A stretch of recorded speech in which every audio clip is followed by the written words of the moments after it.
आज हम स्टार्ट करेंगे इस वीडियो में एक्सरसाइज नंबर 9.3 का सॉल्यूशन क्लास 11 मैथ्स एनसीईआरटी। 9.3 का इंट्रोडक्शन हमने पहले कर लिया है, जिसमें हमने distance between A point two A line and distance between two parallel lines के फॉर्मूले पढ़े थे, दो एग्जांपल्स भी किए थे। उसको आप एक बार जरूर देख लेना, लिंक आपको मिल जाएगा इस वीडियो के डिस्क्रिप्शन में। और आज हम स्टार्ट करेंगे 9.3 का सॉल्यूशन। एक्सरसाइज बड़ी है, 17-18 क्वेश्चन है, शायद 2 पार्ट में बनेगी, ठीक है। तो इसको आप मान के चलो कि पार्ट 1 रहेगा, ठीक। तो स्टार्ट करते हैं आज की वीडियो का पहला क्वेश्चन। अच्छा, इसके लिए आपको पिछली सारी जानकारी होनी चाहिए, जितना हमने 9.1 में पढ़ा है, 9.2 में पढ़ा है, सब पता होना चाहिए, ठीक है। Various various form of straight line भी करने को आएगा यहाँ पर। स्लोप भी पता होनी चाहिए आपको, जो हमने 9.1 में पढ़ा था, स्पेशली 9.2 में पढ़ा था। और जो हमने अभी पढ़ा है ना 9.3 के इंट्रोडक्शन में, वो भी पता होना चाहिए। तो कहता है कि reduce the following equation into slope intercept form and there find their slope and the Y intercept. तो स्लोप इंटरसेप्ट फॉर्म क्या होती है? स्लोप इंटरसेप्ट फॉर्म होती है y is equal to M x plus C. इसको बोलते हैं slope intercept form, where m is the slope and c is the y intercept, ठीक है। तो तीनों इक्वेशन को कन्वर्ट करना है स्लोप इंटरसेप्ट फॉर्म में, यानी कि y is equal to M x plus C की फॉर्म में। तो सिंपल सी बात है, लेफ्ट हैंड साइड में y को रखो, x वाले टर्म को, और कॉन्स्टेंट टर्म को उधर भेज दो। तो देखते हैं यहाँ पर 7y is equal to x को उधर भेज दो, माइनस एक्स। तो y इज इक्वल टू 7 आ जाएगा अपॉन में, तो माइनस एक्स अपॉन 7। हमको पहले क्या करना है, y को बिल्कुल सेपरेट कर लेना है एकदम अकेला। तो यहाँ पर क्या बना, y इज इक्वल टू, क्या इसको ऐसे लिखा जा सकता है क्या, माइनस 1 अपॉन 7x, इसको ऐसे लिख सकते हैं क्या, y is equal to M x, और प्लस में जीरो लगा दो क्या एक, भाई इस चीज को ऐसे लिख सकते हैं ना, ताकि बिल्कुल बिल्कुल फॉर्म में आ जाए। तो ये आ गई अपनी slope intercept form, answer y is equal to M x plus C. Clear है? कैसे कन्वर्ट किया, y is equal to M x plus C, Y को अकेला करो, बाकी सबको उधर भेज दो। नाउ कंपेयरिंग, अब कंपेयर करो, comparing with y is equal to M x plus C. जब y is equal to M x plus C से y is equal to M x plus C से कंपेयर करोगे, तो m की value तो क्या हो जाएगी, m की वैल्यू हो जाएगी माइनस के 1/7, और c क्या हो जाएगा, 0। ये क्वेश्चन का सेकंड आंसर। उसने कहा है ना कि also find the slope and y intercept, तो स्लोप तो कितना होगा, माइनस के 1/7, और y इंटरसेप्ट कितना हो जाएगा, 0, ठीक है। इस तरह से करना है। ये तो है स्लोप इंटरसेप्ट फॉर्म, और ये होगी स्लोप और इंटरसेप्ट की वैल्यू। देखते हैं सेकंड पार्ट। क्या करोगे, 3y दोनों को उधर भेज दो, माइनस 6x प्लस 5,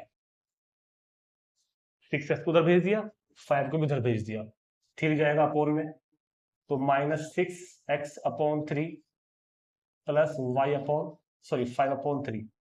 तो y is equal to minus के 2x प्लस 5 आ गया, y is equal to M X, sorry y is equal to M x plus सी।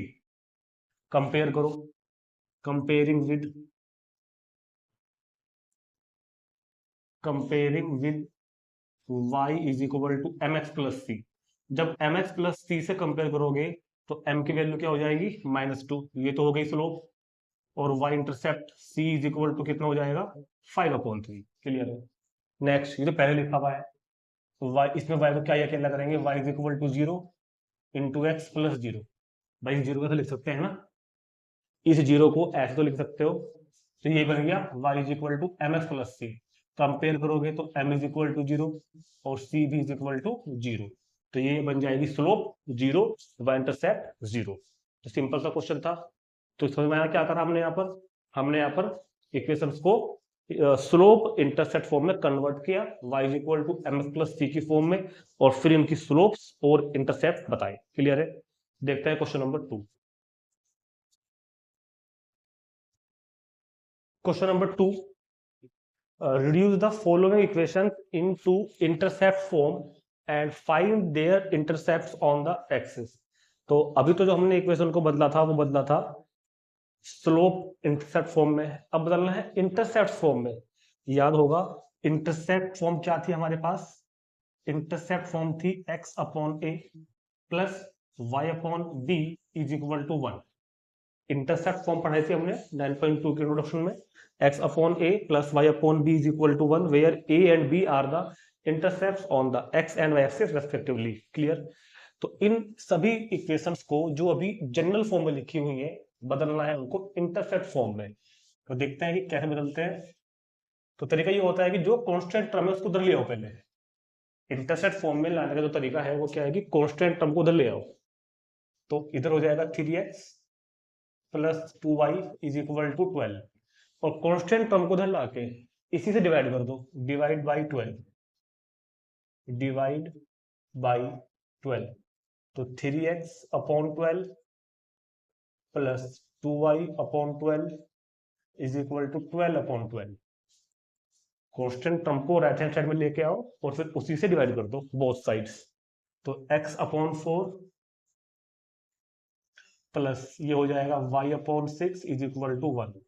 तो ये तो हो गई इंटरसेप्ट फॉर्म, चेक कर लो एक बार। x upon a plus y upon b is equal to 1। और अब इसके इंटरसेप्ट बताने हैं ऑन द एक्सिस। तो intercept on axis, intercept on axis क्या हो जाएगा, एक्स एक्स वाला इंटरसेप्ट कितना हो जाएगा a यानी कि 4 और y एक्सिस वाला इंटरसेप्ट हो जाएगा b यानी कि 6। तो intercept on x axis a is equal to 4, intercept on y axis b is equal to 6। ठीक है। नेक्स्ट, तो इस बार तो राइट हैंड साइड में पहले ही कांस्टेंट टर्म दे रखी है इन्होंने 6, तो बस इसी से डिवाइड कर देंगे, डिवाइड बाई 6, डिवाइड बाई 6। तो 4x upon 6 minus 3y upon 6 upon 6। ठीक है। तो 2x upon 3 minus y by 2 is equal to 1। अब प्रॉब्लम क्या आ गई कि x अपॉन a होना चाहिए, यानी कि x ऊपर अकेला हो, अपॉन में कोई नंबर हो, ऐसे ही y में बीच में प्लस होना चाहिए। तो यहां तो हो गया था ये काम इजीली, यहां नहीं हुआ।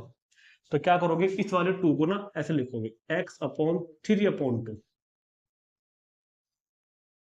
भाई जो ये नंबर लिखा हुआ है इसको हम ऐसे भी तो लिख सकते हैं ना, x अपॉन 3 अपॉन 2, और इस वाले माइनस को यहाँ लिख दो, प्लस लगाओ ऐसे, और y upon minus 2 is equal to 1। तो इस इक्वेशन को हमने इस फॉर्म में लिखा पहले, x upon a plus y upon b is equal to 1। ये तो हो जाएगा पहला आंसर। और इंटरसेप्ट ऑन एक्स एक्सिस के लिए क्या करोगे, कंपेयर, अच्छा ये बात यहाँ पर रह गई थी, कंपेयरिंग करके भी लिख सकते हैं, डायरेक्ट भी लिख सकते हैं, comparing with x upon a plus y upon b, चाहे डायरेक्ट लिख दो जैसे यहाँ लिखा था, चाहे कंपेयर करके लिख दो। a की वैल्यू तो हो जाएगी 3/2 और b की वैल्यू हो जाएगी -2। तो x और y पर जो इंटरसेप्ट होंगे वो रेस्पेक्टिवली ये और ये होंगे। ठीक है। थर्ड, इस बार x वाले टर्म है ही नहीं हमारे पास, कोई बात नहीं, तरीका वही रहेगा कि कांस्टेंट टर्म को उधर ले आओ, 3y is equal to -2 divide by -2। तो 3y अपॉन -2 -2 अपॉन -2। अब यहां पर x वाली टर्म तो है ही नहीं, क्लियर है। जब यहां पर x वाली टर्म है ही नहीं तो उसको लिखो 0 इंटू एक्स, उसको लिखोगे 0 इंटू एक्स, और 3y upon -2 is equal to कितना हो जाएगा 1। तो 0 इंटू एक्स और इस 3 को ले आओ नीचे अपॉन में, तो y is equal to -2 upon 3 is equal to कितना हो जाएगा 1। ठीक। तो ये तो हो जाएगी इसकी इंटरसेप्ट फॉर्म। और इंटरसेप्ट ऑन एक्स एक्सिस, तो क्योंकि एक्स एक्सिस की टर्म ही नहीं है तो एक्स एक्सिस पर तो कोई इंटरसेप्ट कटेगा ही नहीं। ठीक है। तो वो तो हो जाएगा 0, और वाई एक्सिस पर जो इंटरसेप्ट हो जाएगा b, वो हो जाएगा -2/3। तो a is equal to 0 and b is equal to -2/3। ठीक है। इतना नोट करेंगे इसको, चलते हैं नेक्स्ट क्वेश्चन पर। और बल्कि यहाँ पे ऐसा लिखो कि ये चीज ठीक नहीं रहेगी, क्योंकि x वाले टर्म यहाँ पे है नहीं ना, तो लिखेंगे no intercept on x axis, no intercept on x axis. इससे लिखना ज्यादा सही रहेगा, बल्कि ऐसे ही लिखो, तो एक्स एक्सिस पर कोई भी इंटरसेप्ट नहीं है और वाई एक्सिस पर इंटरसेप्ट कितना है -2/3। अब नोट करेंगे।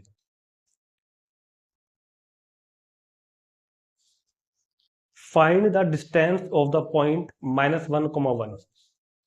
Find the distance of the point -1, 1। ठीक है, whose distance from the line, sorry, find the distance of the point -1, 1 from the line 12x + 6 = 5 - 2। तो जो अभी हमने 9.3 के इंट्रोडक्शन वीडियो में आपको बताया था ना, distance between point and line, वो वाला क्वेश्चन है कि इस पॉइंट का इस लाइन से डिस्टेंस फाइंड करना है। तो पॉइंट तो लिखा हुआ है x1 y1, लेकिन लाइन अभी अपनी स्टैंडर्ड फॉर्म में नहीं है। लाइन की जो स्टैंडर्ड फॉर्म थी ना, ax + by + c = 0, तो पहले लाइन को उस फॉर्म में कन्वर्ट करेंगे। कैसे? सिंपल तरीका है, 12 मल्टीप्लाई करो, 12x + 72, 5y - 10, सभी को इधर ले आओ, तो 12x माइनस के 5y इधर लेके आओ तो 82 और = 0। 12x - 5y और 10 इधर ले आओ तो 82। तो अब क्या करना है, इस पॉइंट से इस लाइन का डिस्टेंस बताना है। डिस्टेंस का फॉर्मूला क्या था, जो मैंने आपको इंट्रोडक्शन वीडियो में समझाया था, एग्जांपल भी कराया था, mode ax1 plus by1 plus c upon √a² plus b²। तो इसका क्या तरीका था कि लाइन की इक्वेशन में, जो ये लाइन है ना, इस लाइन की इक्वेशन में इन पॉइंट्स को फिल कर दो। x की जगह x कोऑर्डिनेट, y की जगह y कोऑर्डिनेट। तो 12 x की जगह -1 - 5 y की जगह 1 प्लस 82 और अपॉन x और y के इन कोफिशिएंट्स का स्क्वायर्स का सम का स्क्वायर रूट, 12² - 5² का स्क्वायर रूट। ये था फॉर्मूला पूरा हमारे पास, ax1 plus by1 plus c upon √a² plus b²। अब तो सिंपल कैलकुलेशन बच गई, -12 - 5 प्लस 82 का मोड, और ये कितना हो जाएगा, 144 प्लस 25, 12 और 5 कितने हो गए, 17। तो कितना बचेगा, ये 65, 65 और अपॉन 13, तो 13 5 जा, तो डिस्टेंस कितनी हो जाएगी, 5 यूनिट। डिस्टेंस कितनी हो जाएगी, 5 यूनिट। तो इसको तुरंत नोट करेंगे एक बार। Number 4, find the points on the X axis. X axis पर वो पॉइंट्स फाइंड करने हैं whose distance from this line is 4 unit. तो एक्स एक्सिस पर जो पॉइंट है और उन पॉइंट्स की डिस्टेंस इस लाइन से 4 यूनिट के इक्वल है, वो पॉइंट्स बताने हैं। तो क्योंकि पॉइंट जो है वो एक्स एक्सिस पर है, तो एक बात का ध्यान रखना, late required point on x axis, let required point on x axis, let required point on x axis is a, 0। भाई x एक्सिस पर जो पॉइंट होता है वो इस फॉर्म का तो होता है, ये बात हमने बताई थी आपको कि x एक्सिस पर कोई पॉइंट होगा तो y कोऑर्डिनेट 0 होगा। तो let the required point on x axis is a, 0। और वो कह रहा है कि इस पॉइंट की इस लाइन से जो डिस्टेंस है वो 4 यूनिट है। अच्छा, एक काम रह गया, इस लाइन को स्टैंडर्ड फॉर्म में ले आओ, डायरेक्ट ले आओ क्या, इसको मल्टीप्लाई कर दो 12 से, तो यहाँ तो हो जाएगा 4x, 12 से मल्टीप्लाई करोगे तो 3y और = 12 इधर ले आओ तो -12। तो ये बन गई मेरे पास लाइन की इक्वेशन स्टैंडर्ड फॉर्म में। तो इस लाइन की एक्स एक्सिस पर स्थित इस पॉइंट से डिस्टेंस 4 यूनिट है।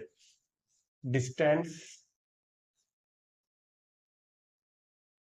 ऑफ डिस्टेंस ऑफ लाइन, मतलब वो line, distance of line from point, distance of line from point a, 0 = 4 unit. ये तो कहा है भाई इसमें, इस लाइन की इस पॉइंट से डिस्टेंस कितनी है, 4 यूनिट।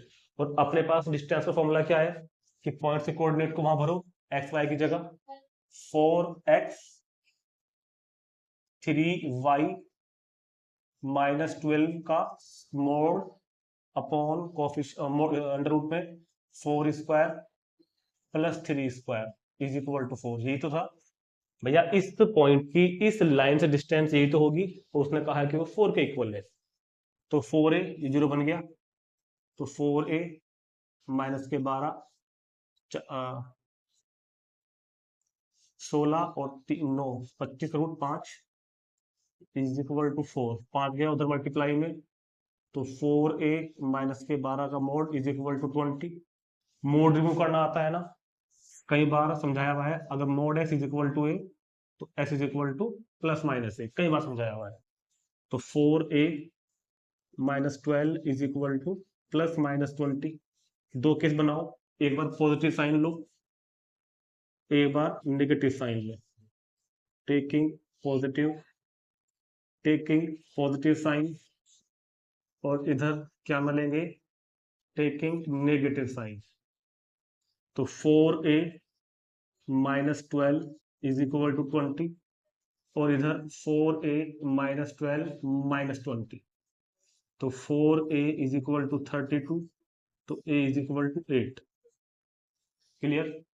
और इधर हो जाएगा 4a is equal to minus 8, तो a is equal to minus 2। तो रिक्वायर्ड पॉइंट दोनों होंगे। सो रिक्वायर्ड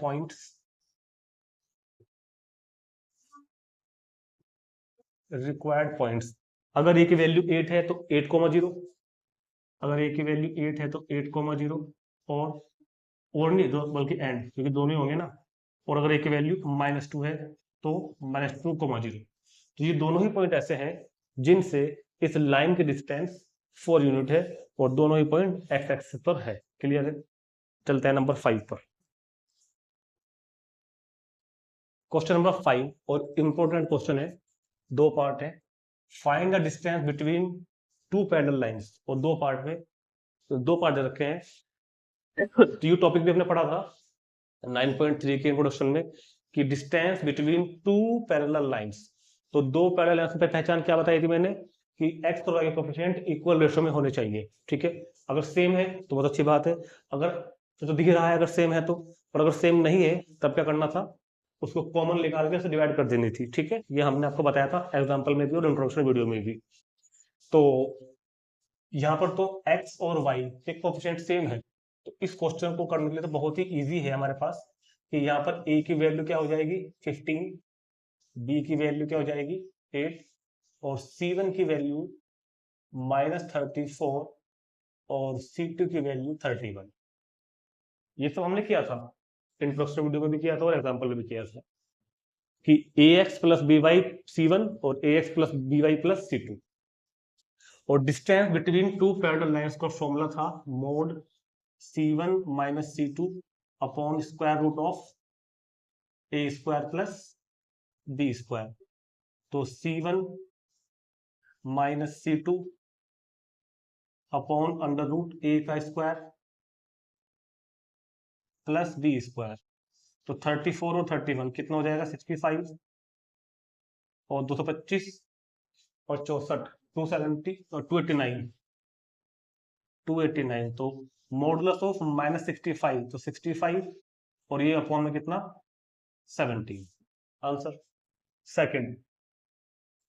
इस ये भी सिंपल है, क्योंकि यहाँ भी अगर इसको हम थोड़ा सोल्व करें आगे, तो बन के आएगा LX plus LY plus P is equal to 0, और ये बनकर आएगा LX plus LY minus R is equal to 0। तो यहाँ भी x और y कोफिशिएंट, यहाँ भी क्या हो जाएगा, x और y को दोनों कोफिशिएंट जो है वो क्या होंगे, सेम होंगे। क्लियर है। तो a कितना होगा यहाँ पर 15, सॉरी a कितना होगा यहाँ पर, कोफिशिएंट जो x का होगा वो तो होता है LA, कोफिशिएंट ऑफ y वो हो जाएगा b, वो भी L ही है, और C1 की वैल्यू P, C2 की वैल्यू -R। तो distance D is equal to mod C1 minus C2 upon square root of a square plus b square. तो C1 की वैल्यू P माइनस C2 की वैल्यू R, और upon root में L square plus L square. तो P minus minus R L square plus L square. तो ये बन जाएगा modulus P plus R upon L square, और L स्क्वायर 2L स्क्वायर, अब √2 modulus of P plus R, √2 तो बाहर हो गया, और मॉडुलस रूट रह जाएगा L स्क्वायर पर। तो modulus of P plus R √2 और अंडर रूट एल स्क्वायर की वैल्यू भी रूट मॉडल होती है, याद रखना, अंडर रूट एल स्क्वायर की वैल्यू मॉडल, सब समझाया गया है पहले। और जो रूट टू है अपॉन में, वो तो लिखा जाएगा 1/√2, और दोनों का मोड ऊपर नीचे वालों का एक साथ ही लगा देंगे, p plus r upon l का मोड, इस तरह करेंगे तो ये इसका करेक्ट आंसर होगा 1/√2 modulus of p plus r into l. समझाया गया है मैंने आपको कि अगर एक्स स्क्वायर के ऊपर रूट लगा हुआ है तो उसकी वैल्यू होती है मोड एक्स। ठीक है, नोट करेंगे इसको और चलते हैं क्वेश्चन नंबर 6 पर।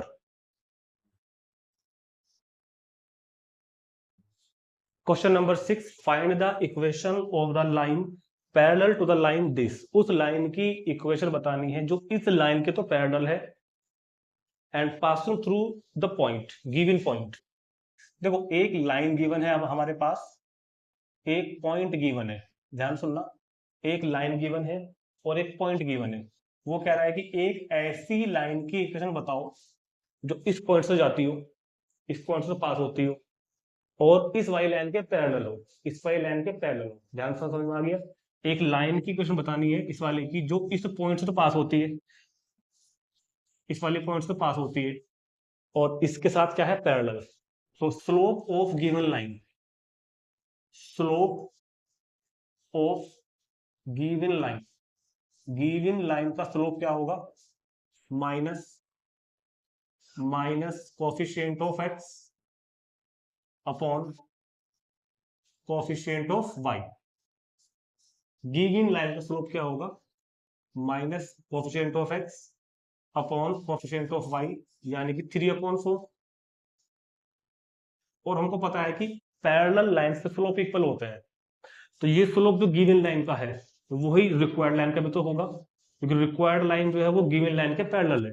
सो slope of required line, slope of required line मतलब जो हमसे पूछी गई है क्वेश्चन, जो हमको फाइंड करनी है, slope of required line, slope of required line जो सेम ही होगा ना, बिकॉज पैरेलल लाइंस के स्लोप इक्वल होते हैं, तो जो स्लोप गिवन लाइन का होगा वही स्लोप रिक्वायर्ड लाइन का होगा, क्योंकि रिक्वायर्ड लाइन गिवन लाइन के पैरेलल है और ये लाइन इस पॉइंट से पास हो रही है, तो ये हो जाएगा x1, y1 -2, 3। Equation of line जो हमको फाइंड करनी है, तो equation of required line, equation of required line क्या फॉर्मूला था, y minus y1 is equal to m into x minus x1। Point slope form वाला, पॉइंट स्लोप वाला formula क्या था, y minus y1 is equal to m into x minus x1। तो y minus y1 is equal to m into x minus x1। तो y minus y1 is equal to m into x minus x1। 4 को उधर ले आओ, तो 4y minus 12, 3 को उधर भेज दो तो 3x प्लस 6। अब इन दोनों को भी उधर भेज दो, तो 3x माइनस के 4y, 6 प्लस 12, भाई 3x प्लस 6 तो उधर है ही, 12 भी उधर गया, 4y उधर गया, तो आंसर क्या आया फाइनली, 3x माइनस के 4y प्लस के 18 इज इक्वल टू 0। तो ये हमारे क्वेश्चन का आंसर हो जाएगा। समझ में आया तरीका? एक पॉइंट तो हमको दे रखा था यहाँ रखने के लिए, पॉइंट स्लोप फॉर्म वाले इक्वेशन में स्लोप वही हो जाएगी जो स्लोप गिवन लाइन की थी। चलो चलते हैं नंबर 7 पर। Number 7, find the equation of line perpendicular to the line. एक लाइन की इक्वेशन बतानी है जो इस लाइन के तो परपेंडिकुलर है। पिछले क्वेश्चन में एक ऐसी लाइन लिखी हुई थी उसके पैरेलल थी, इस बार परपेंडिकुलर है। तो अगर देखो परपेंडिकुलर है तो उसने इनडायरेक्टली हमको स्लोप दे दी, क्योंकि हम इसकी स्लोप निकाल लेंगे और इसकी स्लोप का हम क्या कर देंगे, रेसिप्रोकल और साइन चेंज कर देंगे, तो बन जाएगा रिक्वायर्ड लाइन की slope. And having x intercept 3। देखो कुछ इस तरह से शेप है, बिल्कुल ये रफ स्केच है, एकदम बिल्कुल रफ स्केच। जो लाइन हमको बतानी है ना वो एक्स इंटरसेप्ट कितना रखती है, 3। जो लाइन हमको बतानी है उसका एक्स इंटरसेप्ट मतलब एक्स पर जो इंटरसेप्ट है वो 3 है, तो मतलब ये पॉइंट क्या बैठेगा, 3,0। तो इस बात का मतलब ये होगा कि लाइन इस पॉइंट से पास होके जाएगी मतलब, क्योंकि x इंटरसेप्ट इज 3, तो लाइन पास थ्रू 3,0। अब एक काम करो पहले, इसकी स्लोप बताओ, इस वाली लाइन की स्लोप, इस वाली लाइन की स्लोप हो जाएगी minus coefficient of x upon coefficient of Y. तो minus coefficient of X 1, coefficient of Y 7। इस वाली लाइन की स्लोप जो गिवन है वो तो होगी 1/7। जो गिवन लाइन की स्लोप है वो 1/7। अब बात करेंगे रिक्वायर्ड लाइन की, क्योंकि रिक्वायर्ड लाइन, रिक्वायर्ड मीन्स जो सवाल में पूछा गया है, जो कहा है करने के लिए।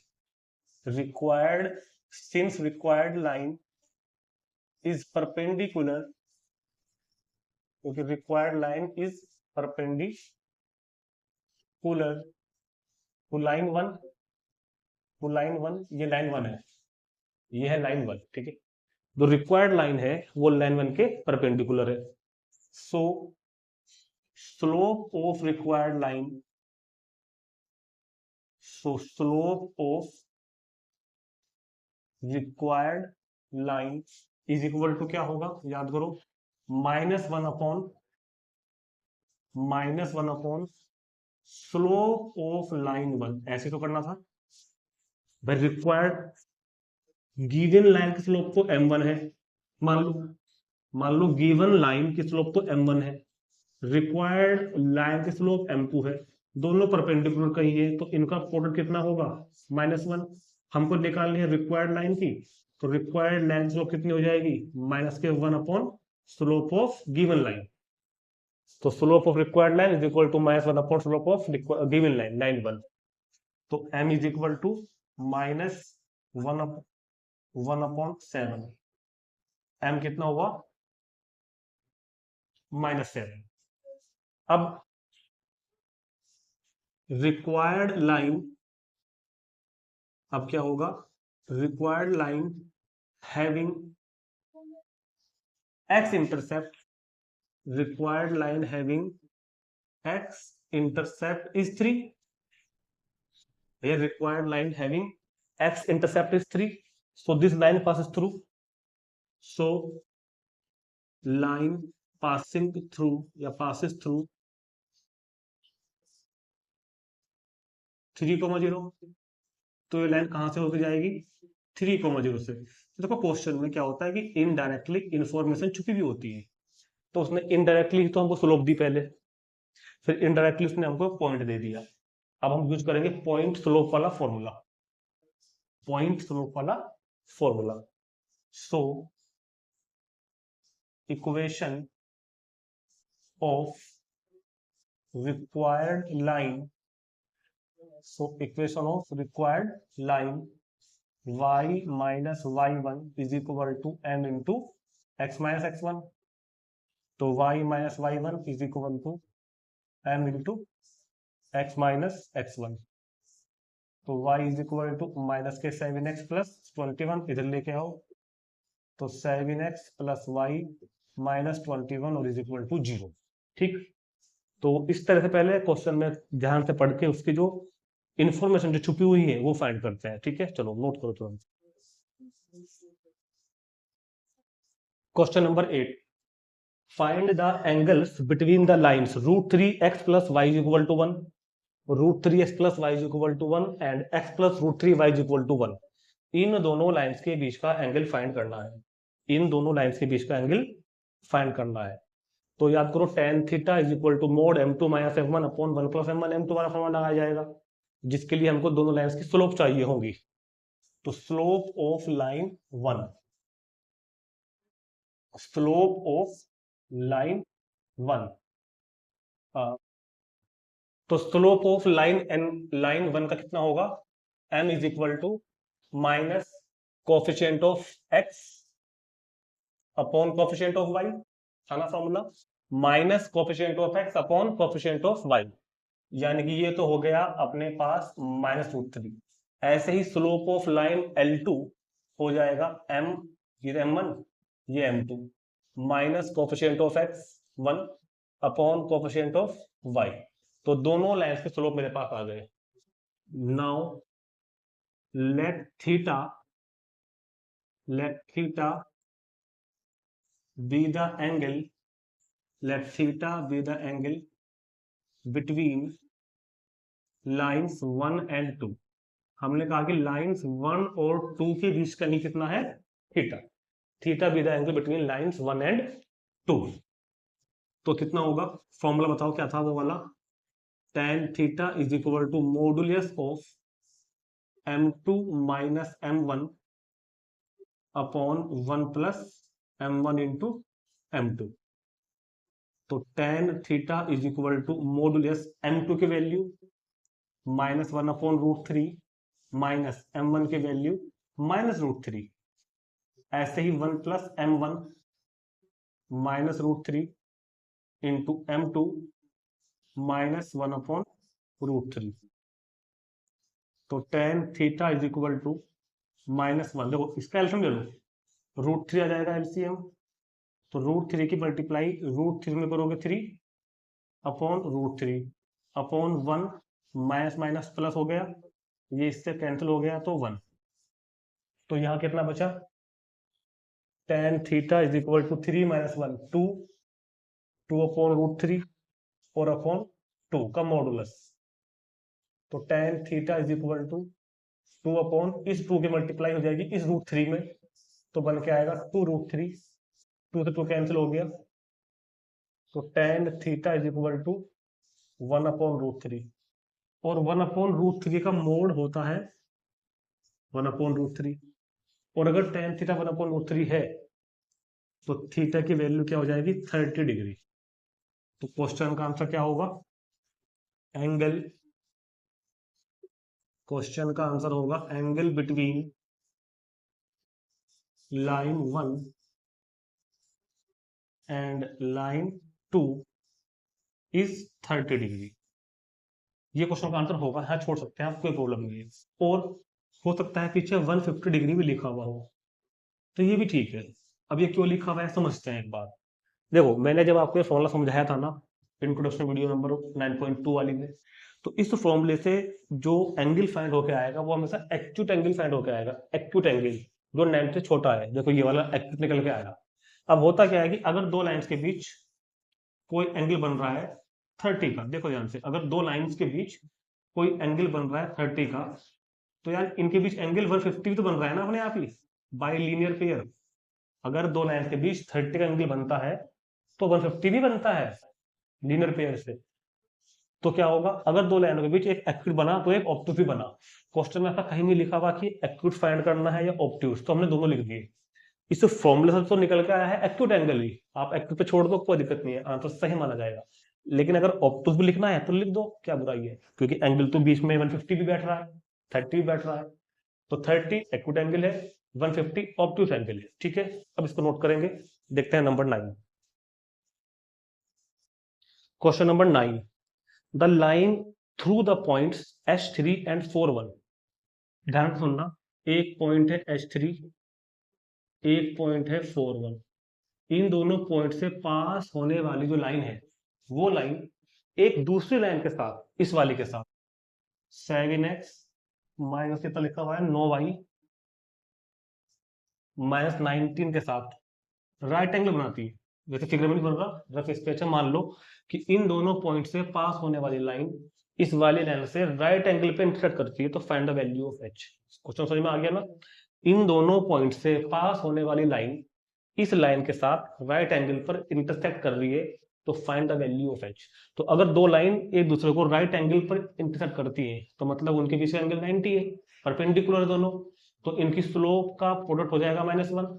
तो अब मैं क्या करूंगा, इस लाइन का स्लोप निकाल लूंगा और इस वाली लाइन की स्लोप भी निकाल लूंगा, दोनों का प्रोडक्ट कितना बैठेगा -1। तो वही लिखा हुआ हमने, slope of the line passing through the points h,3 and 4,1। तो पॉइंट H3 एंड 4, 1 से जाने वाली लाइन की स्लोप, फॉर्मूला क्या था, y2 minus y1 upon x2, sorry y2 minus y1 upon x2 minus x1। तो slope of the line passing through the points H3 and 4, 1 is equal to 1। And now slope of the line this, slope of the line 7x minus 9y minus 19 is equal to 0, यानी कि m2। Formula लगाओ, minus coefficient of x upon coefficient of y। अब मेरे पास दोनों ही line की slope है, और वो कह रहा है कि ये दोनों लाइन राइट एंगल पर इंटरसेक्ट करती हैं। दोनों ही लाइन क्या करती हैं? राइट एंगल पर इंटरसेक्ट करती हैं, ठीक है, क्योंकि both lines, since both lines intersecting, both lines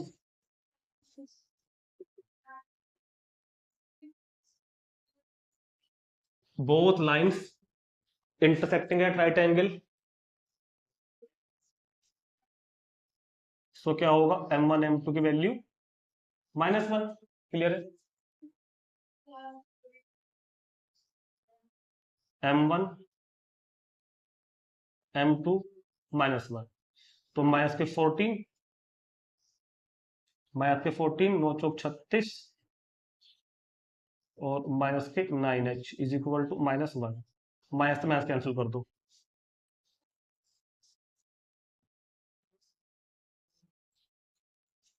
इसको भेज दो इधर।